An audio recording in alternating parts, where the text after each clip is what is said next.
बोलो श्री प्राणनाथ प्यारे की श्री सद्गुरु महाराज की श्री बाईजूराज महारानी जी की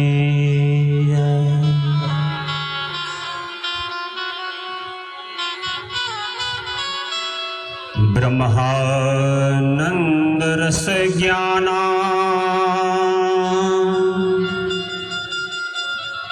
जन कल्याण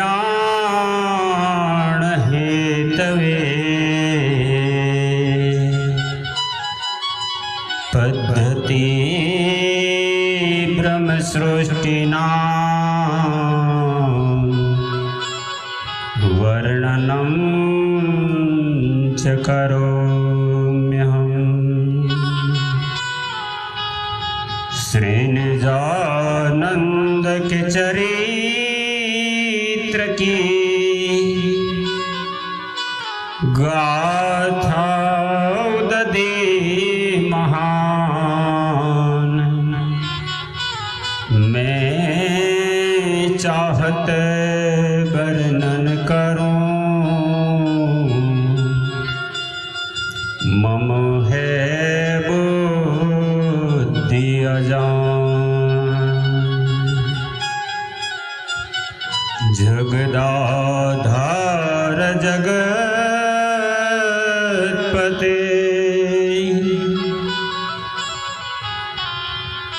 ब्रह्म सृष्टि सिरताज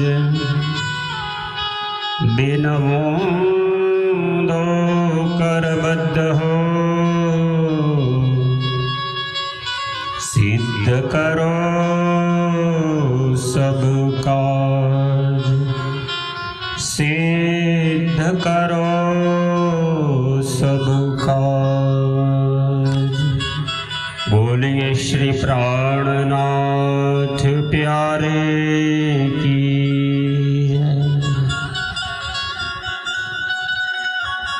आइए पूर्ण ब्रह्मक्षरातीत श्री राजश्यामा जी के दिव्य नूरी चरणों का ध्यान लगाते हुए पुनः चले परम धाम का अखंड आनंद।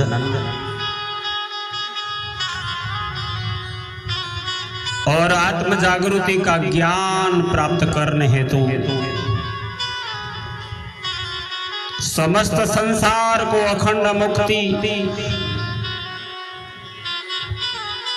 एवं ब्रह्म सृष्टि को जगाकर परम धाम में मूल स्वरूप को जगाने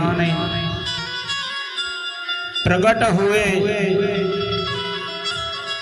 श्री विजयाभिनंद बुद्ध निष्कलंक अवतार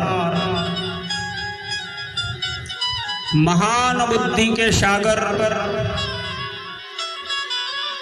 श्री इंद्रावती स्वरूपा महामती स्वामी श्री प्राणनाथ जी महाराज के मुखारविंद से प्रकट हुई श्री तारतम सागर वाणी कुलजम स्वरूप। आप परमधाम की श्यामा स्वरूपा राज्य के जोश आवेश स्वरूप है, इसलिए आपके मुख से प्रकट हुई वाणी को श्रीमुख वाणी भी कहते हैं, जिसमें संपूर्ण निजानंद का रस भरा है। निजानंद संप्रदाय की महिमा ही इसमें है कि समस्त संसार अपने अपने इष्ट देव या देवी देवताओं को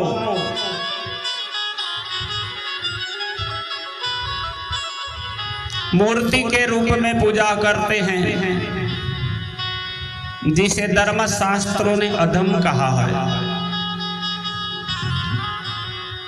निजानंद संप्रदाय श्री कृष्ण प्रणामी धर्म में पूर्ण ब्रह्म परमात्मा के मुखारविंद से प्रकट हुई तारतम सागर कुलजम स्वरूप वाणी को ही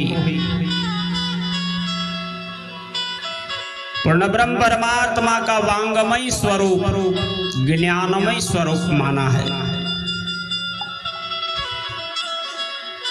यही वाणी का महत्व दिखाते हुए श्री प्रकाश ग्रंथ गुजराती में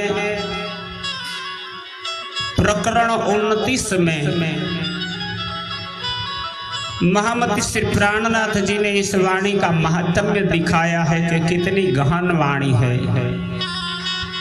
जिस वाणी को ब्रह्मा विष्णु महादेव भी आज तक नहीं प्राप्त कर सके।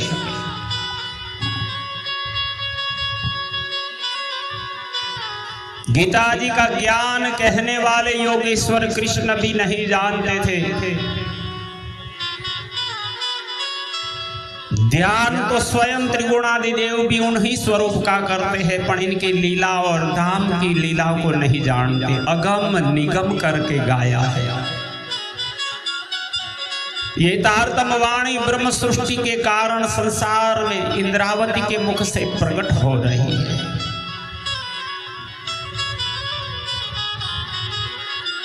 माहेश्वर तंत्र में शिव जी ने सुंदरी को समझाते हुए लक्ष्मी जी का दृष्टांत सुनाया था, जो पूर्व में घटना घटी थी, जिनको हम श्रवण कर रहे थे। वही लीला, वही घटना को आज महामती प्राणनाथ जी श्री तारतम सागर वाणी का महत्व समझाते हुए लक्ष्मी जी का दृष्टांत इस वाणी में देकर इनके एक एक शब्द अक्षर और ये लवा तक का बड़ा महिमा है, जो कि ये वाणी ब्रह्म सृष्टि के ही कारण प्रकट हुई है और सदगुरु ने हम पर कृपा करके दर्शाया है। विष्णु जी को एक बार ध्यान समाधि में देख के लक्ष्मी जी को अचरज हुआ था कि आप 14 लोकों के नाथ होकर भी किसका ध्यान करते हैं, मुझे बताइए। तब भगवान विष्णु ने मना करते हुए कहा, आप चाहो तो 14 लोकों की रिद्धि सिद्धि समृद्धि में बता सकता हूं, दिखा सकता हूं, पर मैं जिसका ध्यान करता हूं इनका नाम तक नहीं बता सकता। तब लक्ष्मी जी क्रोधित होकर, मुझ पर विश्वास नहीं है, मैं आपकी अर्धांगिनी हूँ, फिर भी आप नहीं बताते हैं, तो वो बात कौन सी है? कोई विशेषता होगी, मुझे यही सुनना है। समझ कर वैकुंठनाथ को छोड़ करके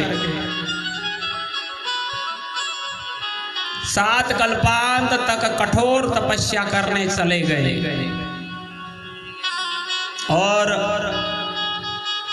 क्षीर सागर और ब्रह्मा लक्ष्मी जी की तपस्या से जीव मात्र ताहित होते थे। इसी कारण पितृवात्सल्य भाव से विष्णु भगवान को समझाने गए कि आप लक्ष्मी जी का तपस्या को रोक दीजिए। आप ज्ञानी हैं, समझदार है। लक्ष्मी जी लड़कपन में हठावश के अंदर ये कार्य कर रहे हैं, तो आप रोकिए, नहीं तो संसार नहीं रह पाएगा। तब फिर तीनों मिल करके लक्ष्मी जी को समझाने गए कि आप ये तपस्या को छोड़ दो। जब संसार में द्वापर युग आएगा और द्वापर युग में हम जब अवतार कार्य करने जाएंगे, हे लक्ष्मी जी आप भी रुक्मणी बन करके जाओगे और मैं कृष्ण बन के जाऊंगा। तब मैं आपको चहन करके, नाटक करके, इशारा करके दिखाऊंगा। और जब समय आया द्वापर युग का,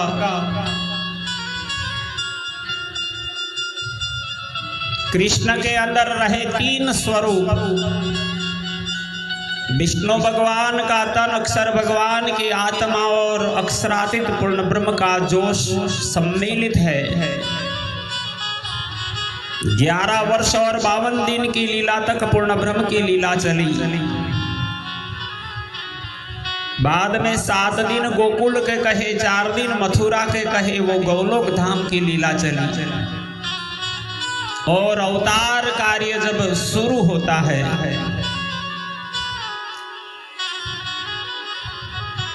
धर्म संस्थापनार्थाय विनाशाय च दुष्कृताम कार्य करने आप जब द्वारका कृष्ण के रूप में पहुंचे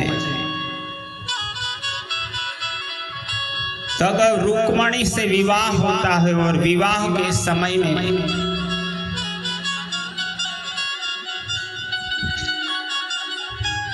जब ब्रजवधू जने परिवार जन लोग धवल मंगल गीत गाते गाते ब्रजमंडल का नाम लिया और ब्रजमंडल का नाम सुनते ही भगवान कृष्ण विष्णु स्वरूप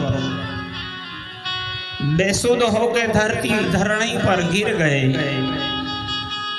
आंखों से आंसू बहने लगे। तब इशारा करके लक्ष्मी स्वरूपा रुक्मणी को बताया कि सुन लो ये बाई क्या गाती है। गाते गाते लियो ब्रज नाम, तो इशारा करके बताया ब्रजमंडल में लीला होने वाला स्वरूप का ही मैं ध्यान करता हूं।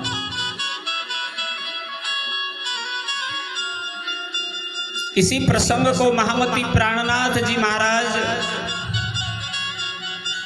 इस वाणी में दिखाते हैं कि एक 7 कल्पांत ही नहीं 21 कल्पांत तक तपस्या करोगे तो भी मैं नहीं बता पाऊंगा, पर परमधाम के हुक्म के कारण ये लीला होनी है, तो उस लीला के वक्त में आपको इशारा करके बताऊंगा। आगे का प्रसंग का हाल हम श्रवण करने जा रहे हैं।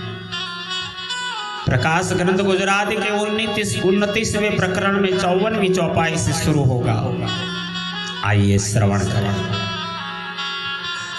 त्यारे सहु कोई पाम्यो मन अचरज एम लक्ष्मी जी ने देखा ब्रज। आप महान बुद्धि के सागर महामती प्राणनाथ जी सुंदर साथ जी को फरमान करते हुए कहते हैं, जब कृष्ण जी बेसुध होकर गिर गए, आंखों से आंसू निकलने लगे, माधोपुर में रुक्मणी से धवल मंगल गीत गवा रहे थे और गाते गाते ब्रज का नाम लिया और भगवान मूर्छित होकर भूमि पर पड़ गए, धरती पर गिर गए।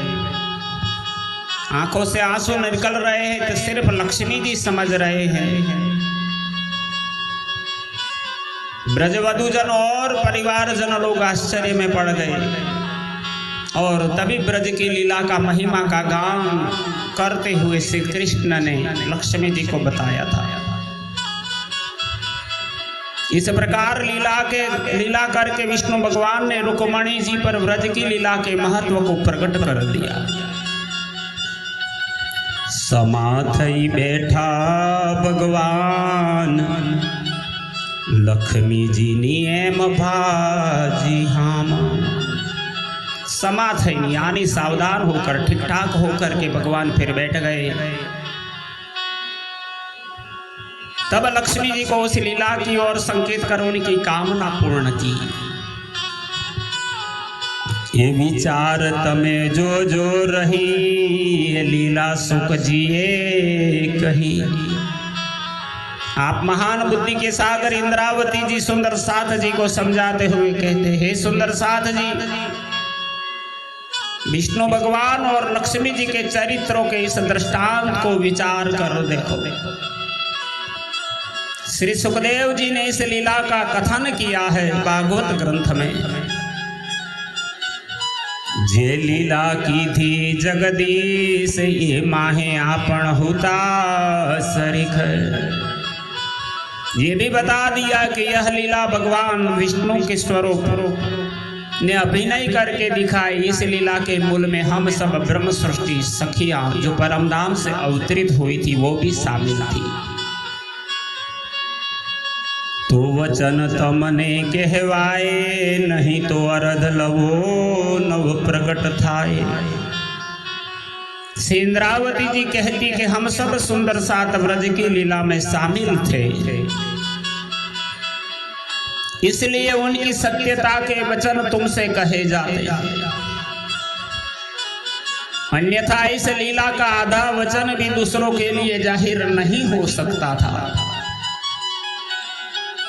એ વ્રજ વાલો વાલો એ કહીએ વચન આપણને કહે છે જે अब निश्चय कर लो यही व्रजरास के श्री कृष्ण यही पार ब्रह्म यही पूर्ण ब्रह्म थे यही अक्षरातीत थे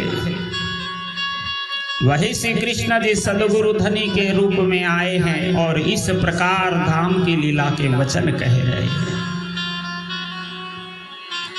रास माहे रमाड्या जेणे प्रगट लीला की धी ते जिन पूर्ण ब्रह्म श्री कृष्ण जी ने वृंदावन में रास की लीला की है उन्होंने यहाँ आकर उस लीला को जाहिर कर किया है। श्री धाम तना धणी छे जेह तेड़वा पणने आव्या तेह और जो धाम के धनी की अंगना श्री श्यामा जी है वे ही सदगुरु श्री देवचंद्र जी के अंदर बैठकर हम सुंदर साथ को परम धाम बुलाने के लिए आए हैं। ते माटे तमने कहूं दृष्टांत जीव सुवचन विचारो एकांत इसलिए तुम्हारे वास्ते यह दृष्टांत कहकर सुनाया है कि अब इन वचनों को विचार कर दृढ़ विश्वास करो। ठेकाणु वैकुंठ विश्राम कहवा वालो श्री भगवान कि परमधाम की लीला की श्रेष्ठता कहने वाले स्वयं विष्णु भगवान है जो परमधाम के नहीं थे फिर भी परमधाम के गुण गा रहे। लक्ष्मी जी तहा श्रोता थया केटलो खप करी ने रहया वहां वैकुंठ में श्री लक्ष्मी जी इस वार्ता को सुनने वाली हुई जिन्होंने कितना कष्ट सहन किया 7 कल्पांत और 86 युग तक तपस्या कर दी तो हे न पाम्या एक वचन ने तमे केहू लई बैठा छोधन किंतु फिर भी उस लीला के ज्ञान का एक भी शब्द उन्हें सुनने को नहीं मिला। ये सुंदर साथ जी विचार करो कि तुम कौन सा अखंड धन लेकर के बैठे हो। हजिए न टालो तमे भरम ने जीव काय नव करो नरम। अब ब्रह्म सृष्टि सुंदर साथ जी को इंद्रावती की आद्य स्वरूप महामती प्राणनाथ जी फरमान करते हुए कहते हैं अब भी तुम अपने अज्ञान रूपी भ्रम को दूर नहीं करते अपनी कठोर जीवात्मा को कोमल मधुर नहीं बना लेते। नौतन पुरी कहिए नगरी जिहाँ श्री देवचंद्र जी लीला करी। ये जो भरत खंड के गुजरात के अंदर नौतनपुरी नगरी नौतनपुरी धाम के रूप में प्रकट हुई है कही जाती है उसी स्थान पर सदगुरु निजानंद स्वामी धनसी देवचंद्र जी ने यह लीला की है। आप प्रगट वचन की धाम अपार तो हे नवली तमने सार। इस दृष्टांत के वचनों से धनी जी ने लीला प्रसिद्ध की है फिर भी तुमको पहचान नहीं हुई इसलिए हे सुंदर साथ जी अमल उतारो तमे जो पे करी अने जीव जगाओ वचन चित धरी। अब तुम इस माया मोह के भ्रम को दूर करो भली भांति इन वचनों को समझकर आत्मा को पर आत्मा में जागृत करो। हमारा घर वैकुंठ नहीं घर संसार नहीं हम परमधाम से आए हैं हम ब्रह्मांगनाएं हैं पूर्ण ब्रह्मक्षरातीत की अंगनाएं हैं। माया जुओ तमे अलगा थई तार तमने अजवा ले रही। हे प्राणाधार सुंदर साथ जी,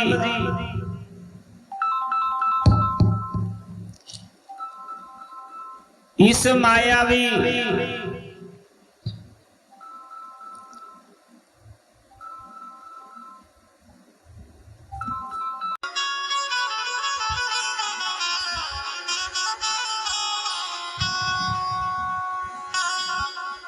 इस मायावी खेल को मोह माया से अलग होकर देखो और तारतम ज्ञान के प्रकाश में रहो। जे वाणी श्री धणी जिए कहीं ते जीवने वचन के दीजे नहीं। आप इंद्रावती जी कहते हैं, हे सुंदर साथ जी, जो वचन धनी ने उपदेश के कहे हैं उनको जीवात्मा से पहचान क्यों नहीं करते? आप इस संसार के जीव नहीं, याद करो आप परम धाम की परम सृष्टि आपके लिए धनी धाम से लाए वचन। हवे गुण सगला ने करो हाथ अने ओलखो प्राण नो नाथ। आप महान बुद्धि के सागर इंद्रावती जी पुनः सुंदर साथ जी को बार बार पुकार पुकार करके कहती है, इस तारतम ज्ञान का महिमा समझो, ये वाणी की कीमत क्या है, अनमोल है। अब अपने सभी गुण अंग इंद्रियों को वश में करके अपने अंदर रहे सभी सद्गुणों को एकत्र करके वश में कर लो और अपने प्रियतम धनी प्राणाधार की पहचान करो, जो ब्रज में 11 वर्ष और 52 दिन तक खेले, जिन्होंने हमें ही योग माया के ब्रह्मांड में अद्वितीय रसानंद और भजनानंद लीला का आनंद दिया। वही प्राण के नाथ, वही प्राण आधार सदगुरु निजानंद स्वामी देवचंद्र जी के रूप में प्रकट होकर हमें जगाने आए हैं। प्रीतम धनी प्राणाधार की पहचान करो। हवे टलो जीव सू करो विचार, जे के हा वचन कह्या आधार। और अपने जीवात्मा से यह भी विचार करो कि अपने प्राणाधार प्रीतम धनी ने अपने वास्ते कैसे महत्वपूर्ण उपदेश के वचन कहे हैं, कैसे लगाते हैं। जी हाँ लगे जीवन विचारे मन माहे, तो चौपड़े घड़े जेम चाटो थाए। पुनः इंद्रावती जी स्वयं इस संसार के अंदर माया का प्रभाव को जानती है, तो सुंदर साथ पर क्या हाल है। जब तक इस वाणी तारतम ज्ञान के बारे में विचारोगे नहीं और तुम्हारा जीव उनको स्वीकार नहीं करेगा, मात्र श्रवण मात्र से भी फायदा नहीं होगा। पुराना घड़ा होता है जो चौपड़ा हो जाता है, चिकना हो जाता है, इस पर पानी का छिड़काव करो तो छींट तक इसको नहीं लगती। इसी प्रकार माया के कारण आपके अंदर रही बुद्धि समझदारी को भी माया का प्रभाव हो गया है। ब्रह्म ज्ञान समझ में नहीं आता। इसलिए जीवात्मा जब तक मन में विचार कर दृढ़ विश्वास न करे तब तक यही दशा होगी। जिस प्रकार चिकने घड़े पर पानी के छींटे नहीं रहते। हवे इंद्रावती कहे सांभलो बात, हवे चरणे लागू मारा धाम ना साथ। इसलिए मैं इंद्रावती आपके चरणों में प्रणाम कर करके पुकार पुकार करके कहती हूँ, हे धाम के सुंदर साथ जी, मैं विनय पूर्वक कहती हूँ कृपया सावधान होकर मेरी बातों को सुनो। वली वली नहीं आवे अवसर, रखे हाम लई जागो घर। ये तीसरा ब्रह्मांड है। माया का खेल में जागने का ब्रह्मांड है, चौथी बार आना नहीं है। इसलिए बार बार ये मनुष्य तन तारतम्य ज्ञान मिलने का अवसर नहीं मिलेगा। इसलिए मांगे हुए खेल की यथावत चाहना लेकर परम धाम में न जाए। थोड़ा माहे कहूँ छू अतु गणु जाणु धन का निगमो आपणो। इसलिए मैं संक्षेप में बहुत कह दिया है। इतनी बातों को कहने का अवसर भी नहीं कि मैं विस्तार से कह सकूं, इशारा कर सकती हूँ। अपने हाथ में आया हुआ परम धाम का अखंड ये तारतम्य ज्ञान, जिससे आत्मा जागकर आत्मा का आनंद मिलेगा। आप पहचान करके भी अपने अखंड धन को क्यों खो रहे हो? आगल आपन विहला थया तो श्रीदेव चंद्र जिए वंचया। चूंकि सदगुरु धनी के जमाने में पहले हम सब सदगुरु की पहचान न करके उनसे जुदा हुए। वंचया यानी हमने खोया है, अलग हो गए, जिसके कारण ही सदगुरु देवचंद्र जी हमें छोड़ के चले गए। नहीं तो केम वंचे आपण ने एह तो राख्यो होता अपने स्नेह। अन्यथा सदगुरु अपने को किस प्रकार अलग करते, जो हमको उनसे प्रेम रहता था, हमें साथ में ही लेके परम धाम का आनंद दे देते। हवे वली आव्या बीजी देह धरी आपण ऊपर दया अति करी। अभी इंद्रावती जी स्वयं अनुभव देकर के सुंदर साथ जी को कहते, हमारे कारण वो प्यार था, परमधाम का नाता था, इसलिए अब फिर से वे दूसरी देह धारण कर आए। उन्होंने अपने ऊपर बड़ी कृपा की है। चेतन करी दीधो अवसर लई लाभ ने जागिए घर, जिससे इस तारतम्य ज्ञान का लाभ लेकर पर आत्म में जागृत हो जाओ, परम धाम का आनंद ले लो। मनोरथ सर्वे पूर्ण थाए, जो आ दृष्टांत जुओ जीव माहे। इस प्रकरण के अंतिम चौपाई